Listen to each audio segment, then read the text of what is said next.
এই ওয়েবসাইটটাতে আপনি যে কারো নাম দিয়ে বার্থডে সং তৈরি করতে পারবেন।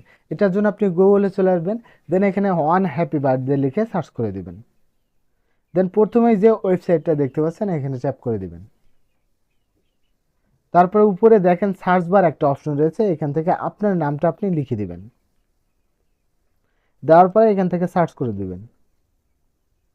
দেন এখান থেকে আপনার সেই সঠিক নামটা আপনি সিলেক্ট করে নিয়ে এখানে ট্যাপ করে দিবেন। ট্যাপ করে দেওয়ার সাথে সাথে দেখতে পাচ্ছেন আপনার সেই কাঙ্ক্ষিত হ্যাপি বার্থডে সংটা কিন্তু এখানে চলে আসছে। সো এখান থেকে আপনারা দেখেন ডাউনলোড একটা অপশন রয়েছে, এখানে ট্যাপ করে দিবেন। দেন এখানে দেখেন কিছু সংখ্যা কিছু অ্যালফাবেট দেওয়া আছে, এই সংখ্যা অ্যালফাবেটগুলো আপনারা এখানে তুলে দিয়ে নিচে এখানে ক্লিক নাওতে ট্যাপ করে দিলেই কিন্তু আপনার এই সংটা আপনার ফোনে ডাউনলোড হয়ে যাবে। যদিও এই সংটা আপনি তাকে পাঠানোর পরে সে ইমপ্রেস হবে নাকি আপনি ইমপ্রেস হবেন, সেটাও কিন্তু একটা সিরিয়াস চিন্তার বিষয়।